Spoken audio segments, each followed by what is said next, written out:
besitshela ngezinto zakhona kwaZulu. Sathi uma sikhula sagcatshwa ngazo izinto zakwaZulu. Bangasitshela ke enye imfihlo ekhona esifikile kwaZulu. Angiphinde bazalwane, sithe uma sesihleli sikhona la kwaZulu, saphila khona la kwaZulu, saphila ngesiZulu, man of God. Asibange sisatshelwe emndenini esivela kuwo ukuthi khona imfihlo esifikile kwaZulu. Kuthena ke sisakhula sisazula sadlalela ngasetendeni, zifikile ingceku kaJehova ishumayela.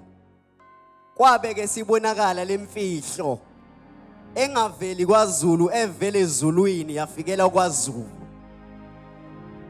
Yona ivele ezulwini kodwa manje ifikele kwaZulu. Yathi uma ngabe sihamba ke nathi sakhona nje la kwaZulu Natal, sabe sesiyibamba ke leyo mfihlo. Uma sibuyele emakithi la sivela khona, basasitshela ngesiZulu kanti thina sesibambe into evele ezulwini. Ngoba kunento nje yakwaZulu bese kuzoba khona into evela ezulwini. KwaZulu kusemhlabeni kodwa ezulwini kuphezulu.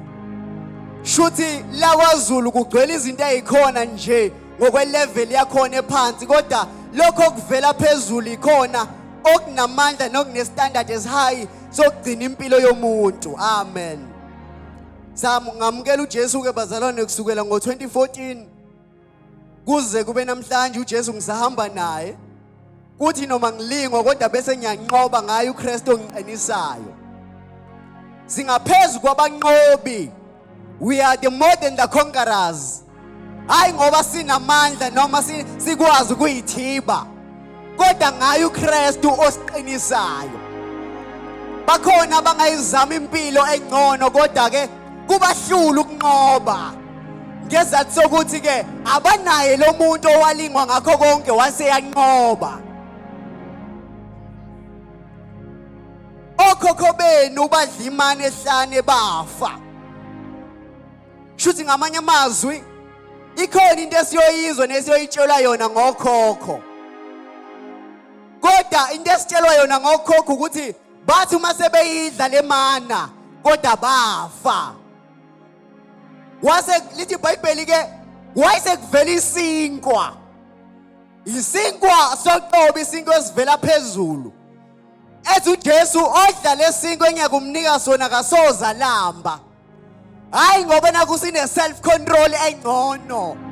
Yilesinkwa esisidile senza ukuthi singalambi, sinqobe. Isaiah chapter number 61.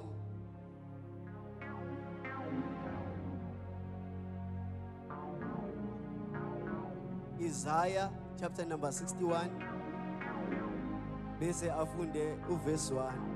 Singabanqobile siyanqoba njalo siyanqoba.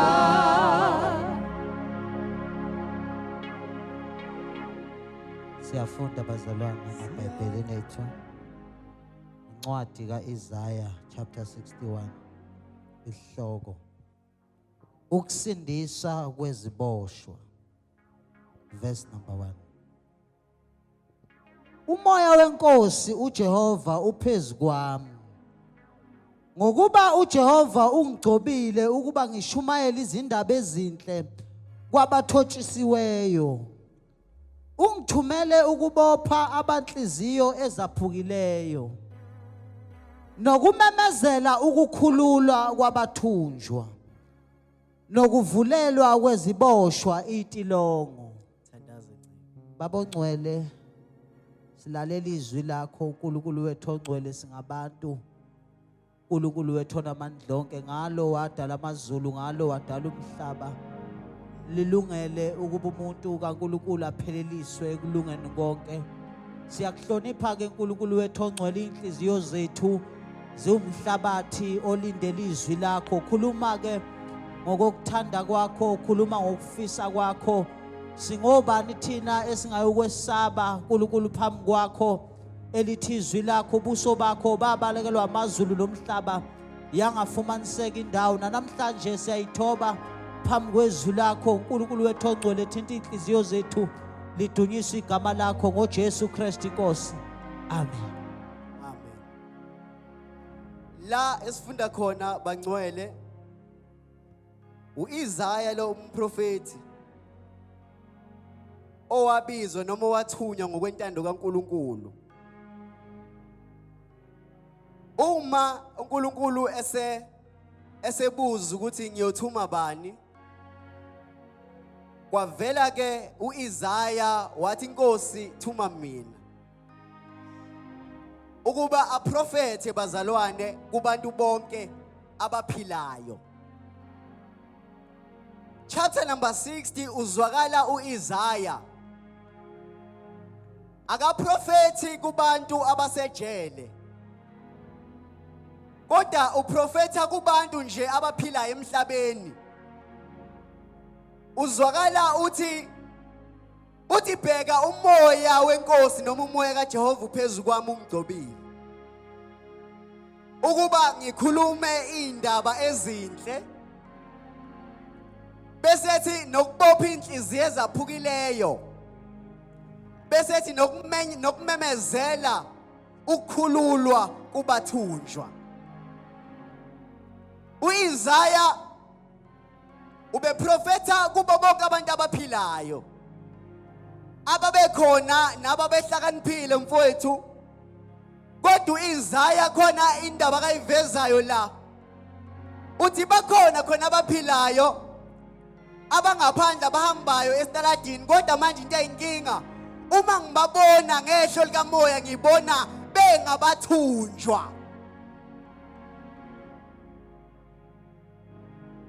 Bengabathunjwa kubo bese memezela ukuthi nokukhululwa kwabantu emajele, in prison. Shuthi uIsaya ebona abantu abayihlalele nje esixukwini, abayijabulelayo abayihlekelayo, kodwa uIsaya he saw prisons among them. Wabona amajele wayesethi ngokuba umoya kaNkulunkulu njengamanje uphezulu kwami ungigcobile ukuba ngimemezele ukuthula kwanhliziyo zabo ziphukile, bese ngimemezela ukukhululwa phakathi kwabathunjwa nokuvulelwa kwamatilongo. Ebona ukuthi bakhona abantu abaphilayo kodwa manje baphakathi kubathunjwa bahleli ematilongweni.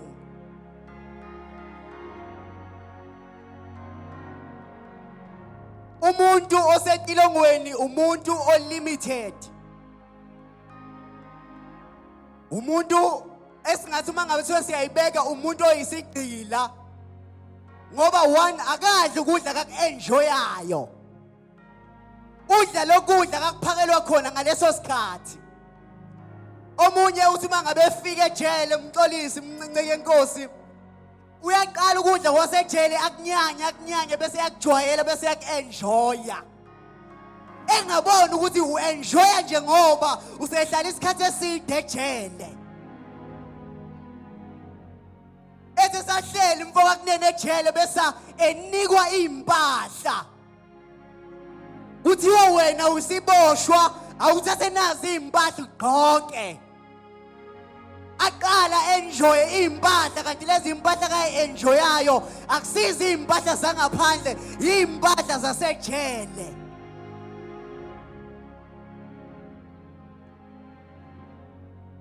Ngiyacabanga ukuthi ngiyezwakala bazalwane.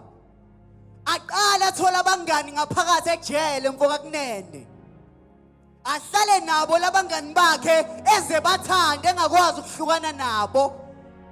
Kanti labangani in fact akusibo abangani bakho ukuthi ubathole ngoba usejele. Singabanqobile Siyanqoba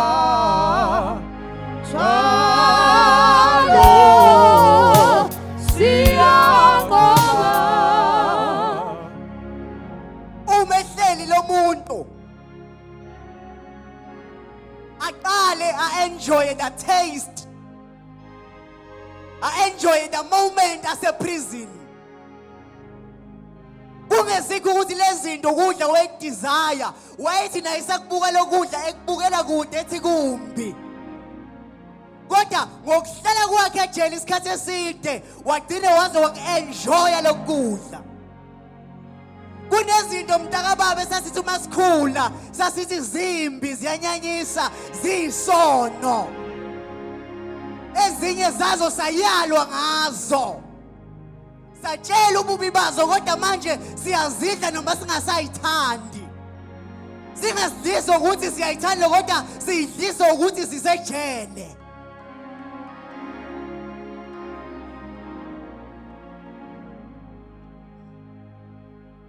Kunokwenzeka ukuthi ukuthi ngaphandle kudliwa ukudla kumnandi kodwa engafinyeleli kulokho kudla. Ngoba ukudla sekudla isikhathi eside sekuwukudla kwakhona la ekhaya, ukudla kwasejele. Kuyenzeka mntakababa uzu-enjoy isono, hayi ngoba nakusi-enjoya, yingoba usuhlale ejele waboshwa kwaba ukudla.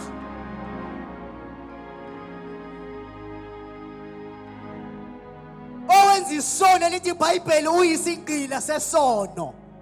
Ngamanye amazwi, sin is a prison. Jesus. That is where a life of youngsters, a life of preachers, a life of prophets beqalo befakwe emajele ukuze bengakhoni ukumuva.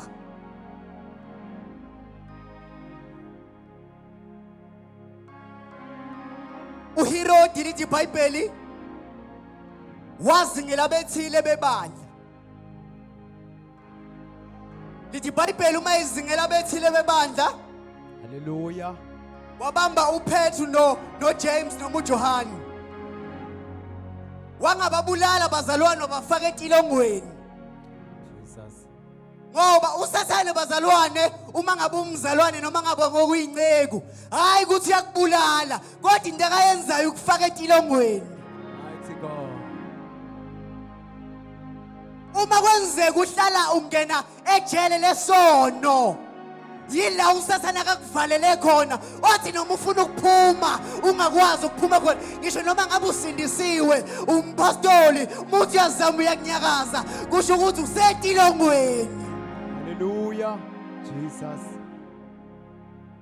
Abanye basaba ngisho ukufakaza, basaba ngisho ukushumayela, hayi ngoba bethanda, ingenxa yetilongo. Hallelujah.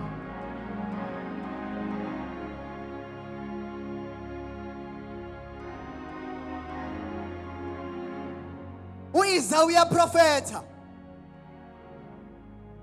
Uyaprofetha uIsaya uthi namhlanje ngizomemezela.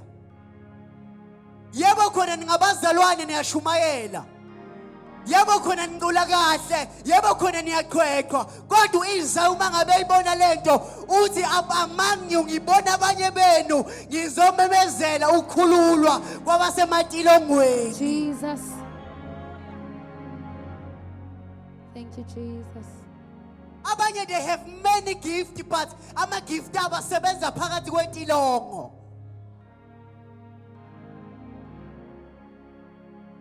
That is why namhlanje asandelwa abashumayeli, kodwa sesandelwe ama entertainers. Bebona ukuthi basele etilongweni kodwa bese beshintsha imessage, hayi ngoba beyishintsha ngoba bethanda, bayishintshiswa yitilongo. Jesus. Kune language yakhona ejele, hayi ngoba nakho le message kwesinye isikhathi ingceke zingakwazi ukushumayela against sin. Ezinye zazi ngoba zisetilongweni lesono.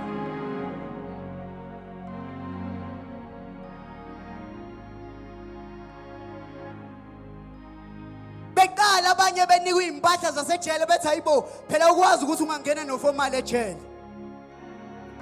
Anikwe impahla eyi-orange. Sathi nonke bazalwane niyazazi. Mose wesivili nje bethatha begaxe umdanzane orange. Uqakethi ngoba ngene neNike yami bethi no, iNike yabuye eceleni manje, gqoka nazi impahla. Hayi ngoba nakho uyathanda ukugqoka lezo mpahla, iselo iprison okuyona. Ethi mase egqoka isikhathi eside emhlolisa impahla bese ebona ukuthi ziyamfanela. Impahla zasejele. Sesandelwa even nangama worshipper namakholo nabazalwane abangakwazi ukugqoka ngenxa yejele. Bathi noma beworshipper kodwa banikwe impahla kunene, impahla zasejele, abayigqokanga impahla zaphezulu kodwa bagqoka impahla zasejele.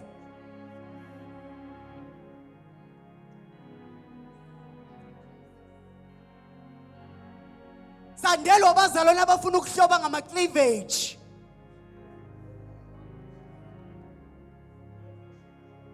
Bayahloba bona siphiki kodwa manje into inkinga uhlobe ngezimpahla zasejele, uhlobe ngeimpahla zasekuthunjweni.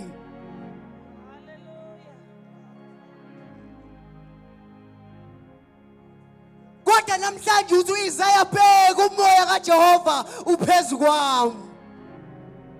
Ukuba ngimemezele ukukhululwa kwabathunjwa nokuvulelwa kwamatilongo.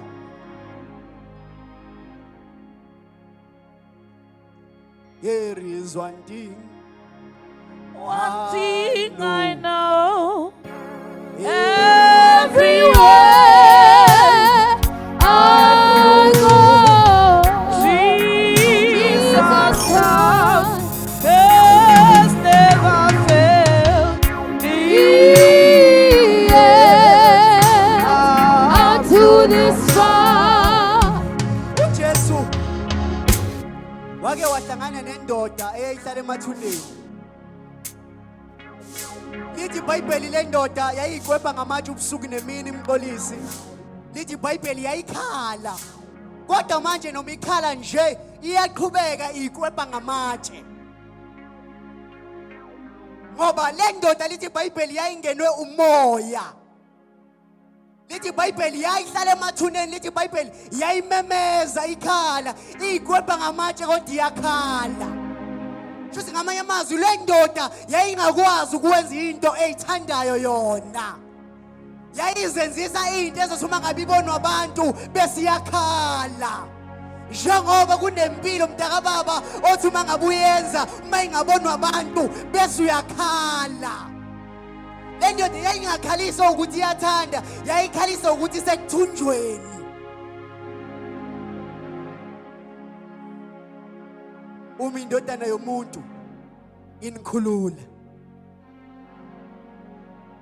yibani ngabakhululekileyo impela.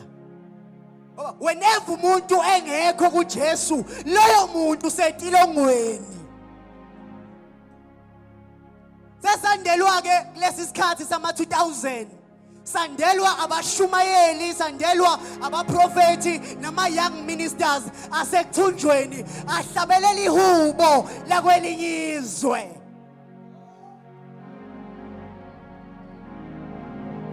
Ngasemfuleni waseBhabheli sahlala khona sakhala.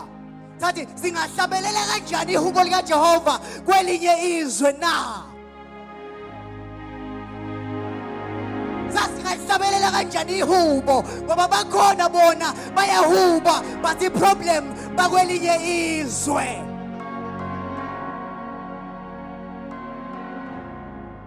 Kwakunabafana lithi iBhayibheli kwakuno Daniel no Shadrach no Meshach. Lithi iBhayibheli inkosi yahlasela eJerusalem lonke. Kodwa la ufuna ukuthi oDaniel bethathu beyokhonza amanye amahubo akelinye izwe ngoba kuyenzeka uhube kodwa usekuthunjweni. Abanye behlabelele kanye nathi beqhaqhe kanye nathi isho ingoma usho umhlabeleli kodwa usekuthunjweni.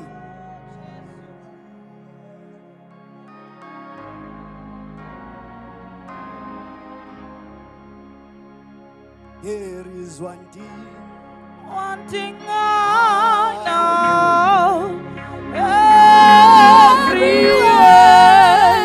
I go, Jesus Christ has never failed me yet. Unto the sun. Angilazi itilongo lakho mntaka baba. Omunye wahlala emjolweni waze wo-enjoya. Eqala ukungena weyisabe zizwe phoxekile ukutshela abantu ukuthi uqomile. Kodwa wahlala etilongweni waze woku-enjoya ukujola kwakhe. Kungesikhona ukuthi uyayithanda lento, yingenxa yokuthi usehlele etilongweni wathola abangani basetilongweni. Bese beyitshela ukuthi baphila i-lifestyle e-right kanti hayi ngoba nakubaphila i-lifestyle e-right ukuthi abangani ubathole etilongweni.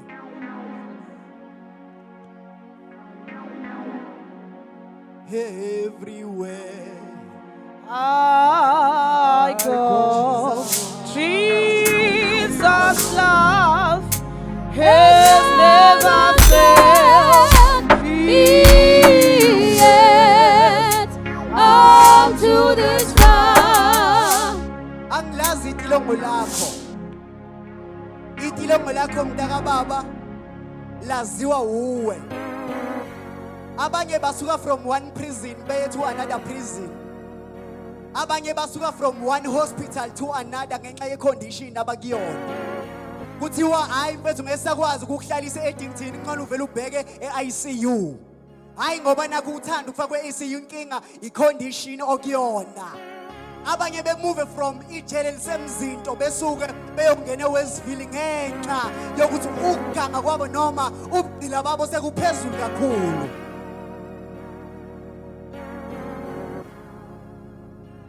Has never Me yet. Unto this far. sizomemezela mntaka baba ukuvulwa kwamatilongo. Sizomemezela ukuvulelwa kweziboshwa. Tuyizaya ngiyanibona nikhona nonke. Kodwa namhlanje ngizomemezela ukukhululwa kwabantu abasematilongweni. Abathi noma befuna ukuphuma beyezweni elithile bephile kahle. Kodwa kungaphumeki ngesizathu sokuthi basetilongweni. Hayi ngahlangana nomunye umzalwane ke ngihlale esibhodi. Uthi mina Msweli hayi akushumayele phela laphana yini. Shumayele. Sengithatha abanye abazalwane ngithi abafethu asamsoyidlele nje inyama. Ayisihamba soyidla. Sase siyaqala siyayixoxela ke njengabantu abasha. Asuke omunye umzalwane ethi ushothi wena Msweli nje wethu akuthi shum kwethu. Hey xayela umzalwane uthini ke manje ngidideke manje. Mzalwane sifike kanjani la? Bona ithawula mzalwane. Sisho. Julu.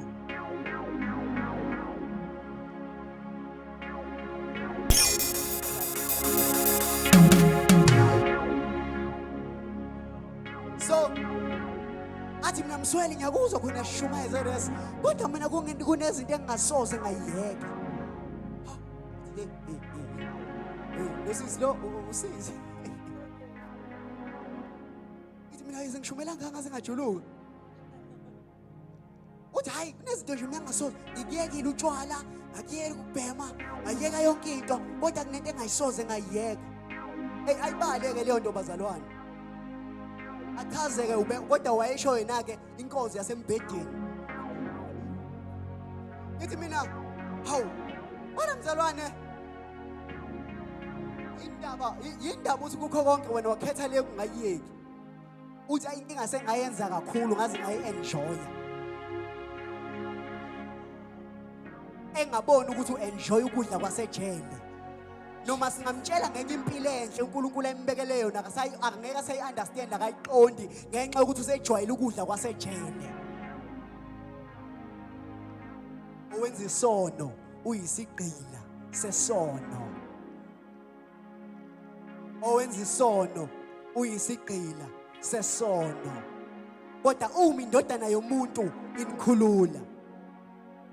Yibani phela bazalwane labangakholwayo, yibani ngabakhululekileyo impela. Where there is a spirit of the Lord, there is a liberty. La kunomoya khona kaNkulunkulu kunenkululeko. uJesu bazalwane wayezosikipha la sasigqilazeke khona, la sasithunjwe khona. That was the main purpose kaJesu ukuthi afike emhlabeni. Ukuthi lamajele sasiboshe kuwona, la sahlala khona saze sathi kusekhaya. Kodwa uJesu wabonakala, lithi iBhayibheli kwabonakala ukuqhekezeka kwamadwala kwavuleka amathuna. Nina nanifile ngeziphambeko zenu.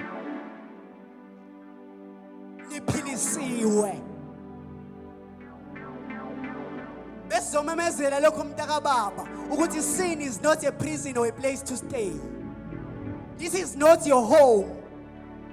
Asipiki khona ukuthi zikhona izinto mntaka baba esezabekwa kwabekwa nayo yonke into nefashion, ifashion yakhona ejele. Abazalwane behlobe, uJesu wena bahlobe ngobungcwele kanti abahlobanga nhlobo ngobungcwele, bahlobe ngeimpahla zakwelinye izwe.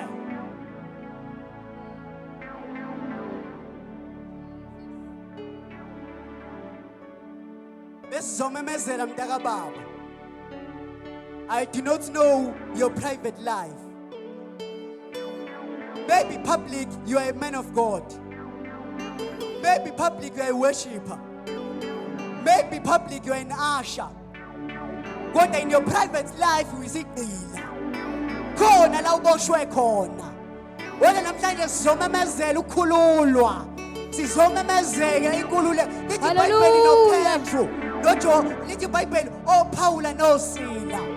Jesus. Bathi besahamba ngeke inkosi beshumayela, lithi iBhayibheli kwafika isikhathi labavalelwa khona ejele. Abanye bangabafundisi abakhulu siyabalandela, sibashayela izandla, bangama role model kanti basejele. Jesus. Oh, hallelujah. Angiphinde bazalwane. Abanye bangama spiritual fathers ethu. Umuzwe ethu umuntu, hayi mina spiritual father sami akaze kusho lokhu, kanti kungenzeka ukuthi uzalwe umuntu osejele, uzalwe umuntu osekuthunjweni. Jesus. Ingane ezalele ekuthunjweni iyazi ukuthi nje vele lokudla okudliwa la akukho okunye ukudla okungcono ngaphandle kokudla okudliwa khona. Yingakho abanye babuza ngalezi zinto zosiko bazokutshela ukuthi mntanami nathi sakhula kwenziwa. Ngoba wazalele ekuthunjweni.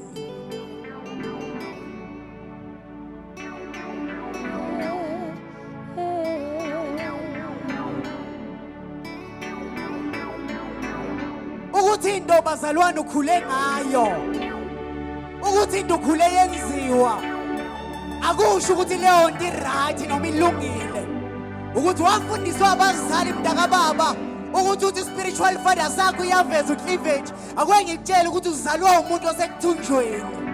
Uma kuwukuthi spiritual father sakho zikufundisa wrong ethi mntaka baba lokhu kuyenziwa, akwenye ngikutshele ukuthi yebo khona uzelwe kodwa uzwele ngegazi lika Jesu, uzelwe ngegazi lesilelesi. Ngoba nabo kwaphuma amagazi amathathu esiphambanweni, elinye kwangeka Jesu, elinye kwangelezilelesi. Yebo khona you are born again, uzelwe ngegazi kodwa uzelwe ngegazi lesilelesi.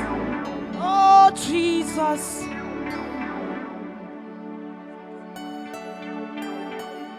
Wazalwa ngeidentity yasekuthunjweni.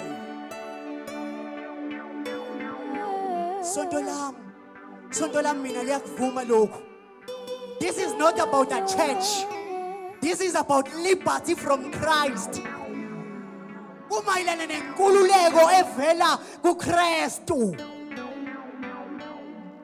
Lithi iBhayibheli sengizothandaza. Samson, a great man of God, a great giant, he killed thousands of Philistines ngomhlathi wembongolo. Kodwa lithi iBhayibheli khona la lingwa khona, wathi uma ngabe selingwa wagundwa amagoda. Bathi uma sebekhipha amehlo, muyifunda kahle mntaka baba, lithi iBhayibheli bamfaka ejele. wahlala ejele waze wadansela isiginci samafilisti. Ngoba khona abazalwane abathi noma beyibhiza ngabakaNkulunkulu kodwa badansela isiginci samafilisti. When the Philistines played a song, they danced the sound of Philistines. Sesandelo abazalwane bangakwazi ukuhlukanisa ukuthi basekuthunjweni noma sisekhaya na. Lithi iBhayibheli uDaniel wathatha amawindi akhe wabhekisa eJerusalem esezweni lokuthunjwa.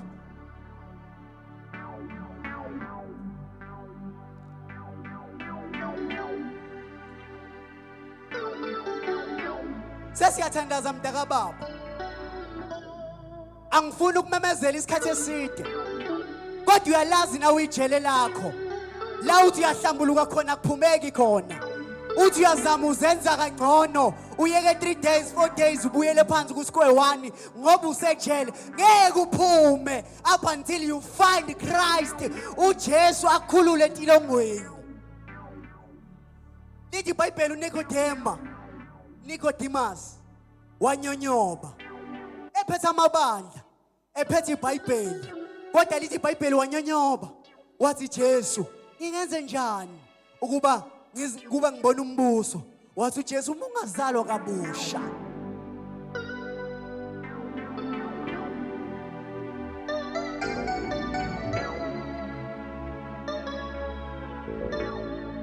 Uma ngisuka kuwona lo mhlaba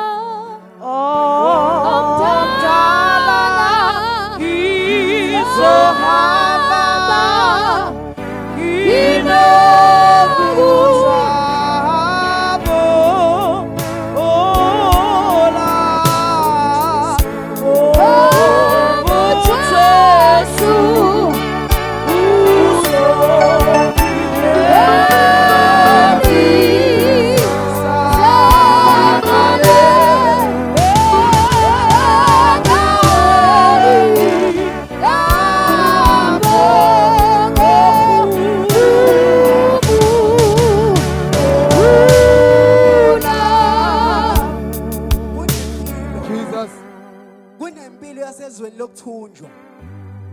Ukushumayela kusho ukuthi uphumile ekuthunjweni. But into esitshela ukuthi usekuthunjweni impilo. Impilo oyiphilayo mangabe ungasekho esontweni. Abanye men of God bahloba kahle mangabe besesontweni. Wathi baphuma endlini kaJehova yila ukubonakala khona ukuthi impela basejele. Sukume sibe ngenyawo ngoba uJesu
siyathandaza egameni lika Jesu ebusuku. Hallelujah. Asimenze ngenyawo kuzoba mfishane egameni lika Jesu. My God. uChrist inkosi. Maybe my brother, if you can beam the English version of that verse so that we look into it very briefly, shortly before we pray. In the name of the Lord Jesus Christ, amen. You see, one reason why there was Goliath and uGoliath wayethuka impi kaJehova. Nangizwa bazalwane. Lithi ke iBhayibheli hayi ukuthi ayengekho abantu ababe namandla ukuthi bamnqobe uGoliath. Babekhona abantu ababebadala. Indaba kaGoliath ngenza ngayo isibonelo nje kwamanje ngoba ngiyazi ukuthi sonke siyayazi. Babekhona abantu ababekade beluzimpi. Kodwa manje bahlula uGoliath lokho eyithukile impi kaJehova. Abantu abadala okade kasebenwa. Kodwa behlula uGoliath. Uyazi ukuthi nceku isizathu isiphi? Sisimpuli nje isizathu sakhona. Yazi, okay, angiqale la. Sekuzothandaza. Uyabona? Namanje hayi ukuthi abekho abantu abangasho utho ngesono. Ngiyangizwa bafowethu. Hayi ukuthi abekho abantu abangakhuluma iqiniso levangeli elingaxutshwe lingafake nalutho. Hayi ukuthi abekho abantu abadala okade bekhona evangelini. Bakhona abantu abangayikhuluma lento abangayiphila lento abangayenza lento badala kodwa yabahlula. My God. Manje uGoliath lokho emile. Elokho eshila lokho eyithukile impi kaJehova. Lithi iBhayibheli ihlobo nceku uNkulunkulu wase wayivusela wenhliziyo yakhe noma wayemncane. Wathi lalela ke Samuel ungishonele endlini kaJese. Ngoba manje noba bekhona abafundisi kodwa bayala ukukhuluma lento. Bathule.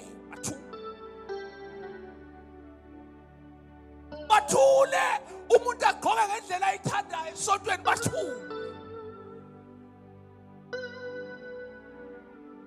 Bathule abantu baphila indlela engafanele engabayiphila kodwa bememeza uJehova. Hallelujah. Kodwa bathula abantu okudala kasebethandaza. Bethule abantu okudala kasebekhuluma ivangeli. Bathule besaba ukuqonda le. Wathi uJehova, hey, hamba uyongcobela bani uDavide. Ngoba nakube emncane lento uzoyisho. Ngiyakuzwa bazalwane. Yeah. Nakube emncane lento uzoyikhuluma. Lento ebhekene nezwe lase South Africa kakhulukazi ithe ngifuna ukuthandaza njalo. Yinto endala. Lento yesono, lento yokuhlupha kwesono ehlupha abazali into endala ngoba emasi njengoba noGoliath wayemdala. Kodwa manje wanqotshwa wayemncane. Ngoba waqonda ngqo wakhuluma into yokuthi kunendlela ivangeli liphilwa ngayo. Waqonda ngqo wakhuluma lento yokuthi uIsaiah prophet angayathi kuyakuba khona indlela.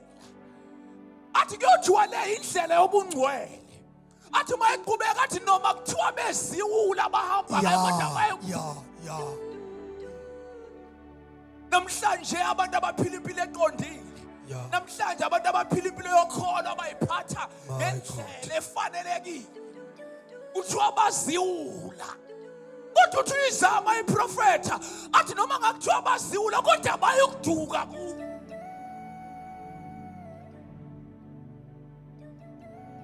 Now even tonight the Spirit of the Lord has come to declare liberty upon those who worship but rather they live a life contrary to their worship.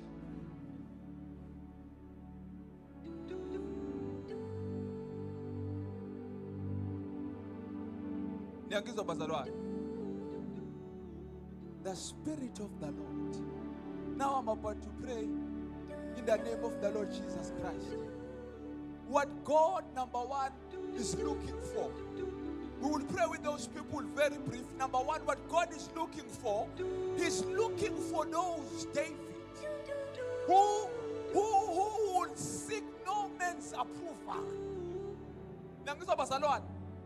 Number one, who will declare that liberty, where people they enjoy themselves thinking they are free.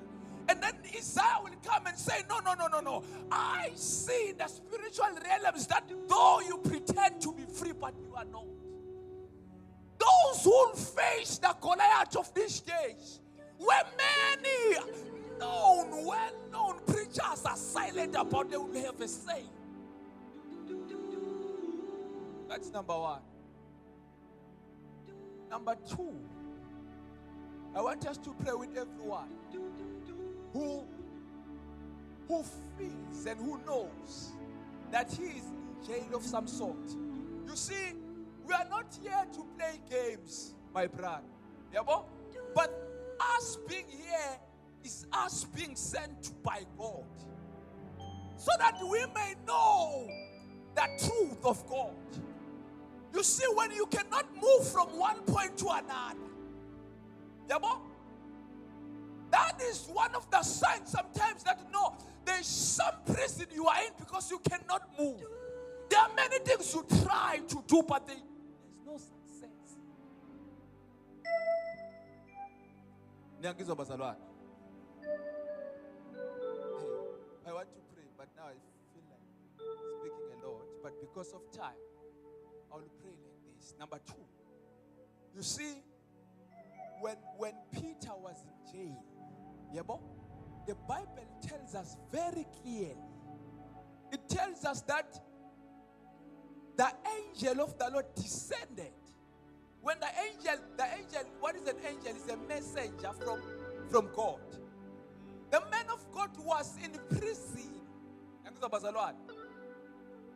Those who feel and see that they're in prison, the angel of the Lord even tonight has descended. And the Bible makes it clear that when the angel came even when the jail was closed. The jail was closed.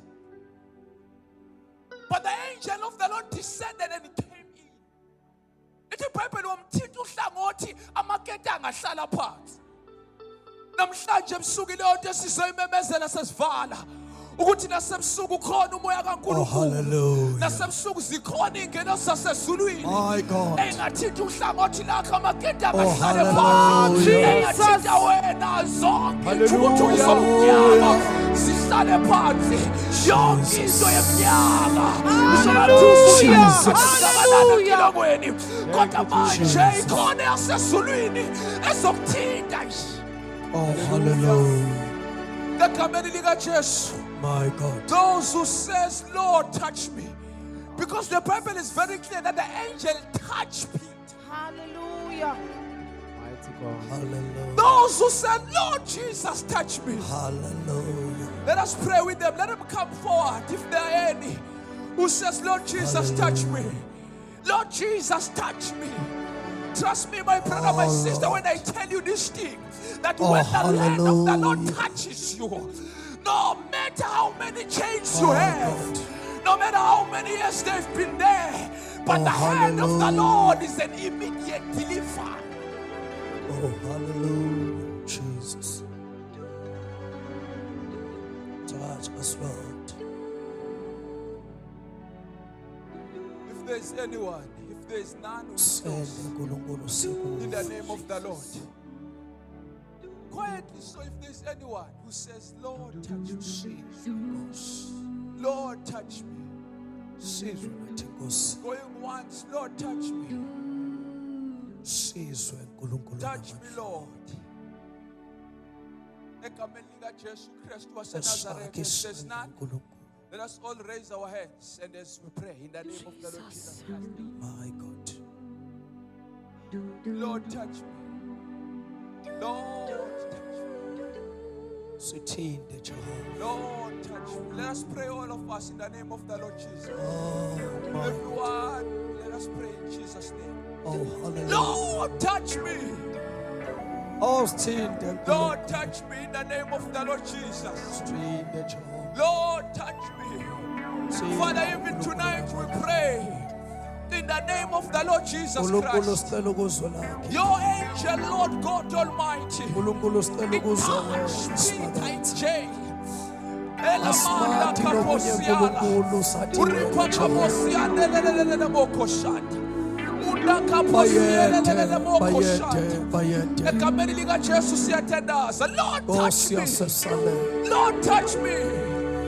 Lord, Thina, touch Jehovah. me. Lord, touch me.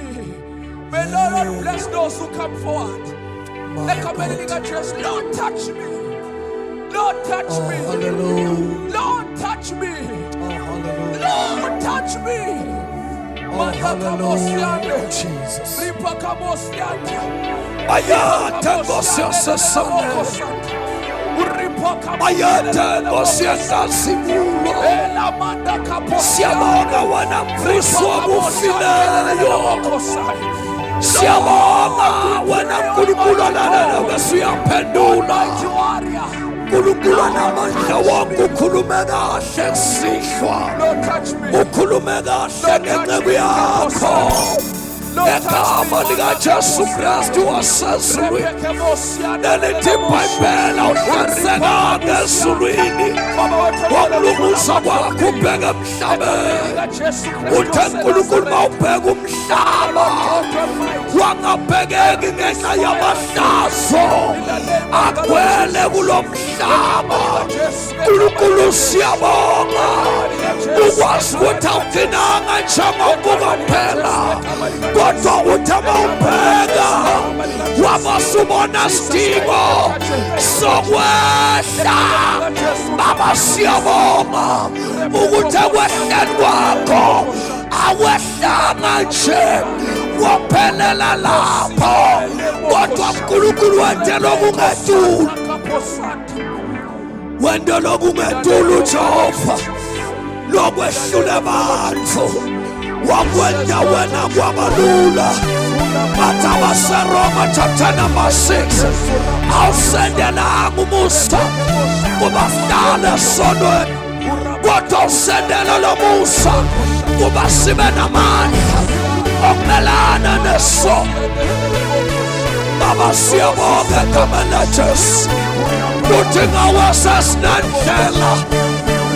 Siyabonga ya Nkulunkulu ukuthi ngawe sesinekhaya nakuba besingenayo indawo kodwa namhlanje ngawe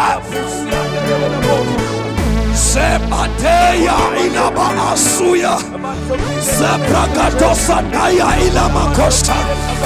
Baba siyabonga kuswabu fileyo. Baba siyabonga kululwa kwasiweyo. Baba siyabonga kuthi kugabuka amadadawo. Baba siyabonga kuthi kuvuleka iminyango. Siyabonga kuthi noLazaro bafanelwe ethuneni. Sekuze kwakhulunywa kwathi angasaphinda abonakale kodwa namhlanje kunobufakazi.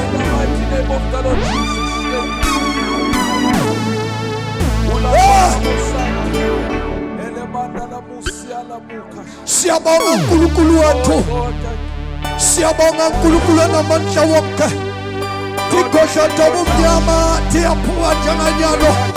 Kuyavondloka kuyagebhula. Kukhala bukandukandu kuyahamba kuyasha. Kukhala umayamaye kuyasha. Ushamaya nabakhosha yazebrakatosa. Zipa atesa kaya ilabaitasila. Baba siyabonga kuthi uSathane kuyasha namadimoni abo kuyahluleka kukhululeka abantu bakho namuhla egameni laJesu Kristu waseNazaretha.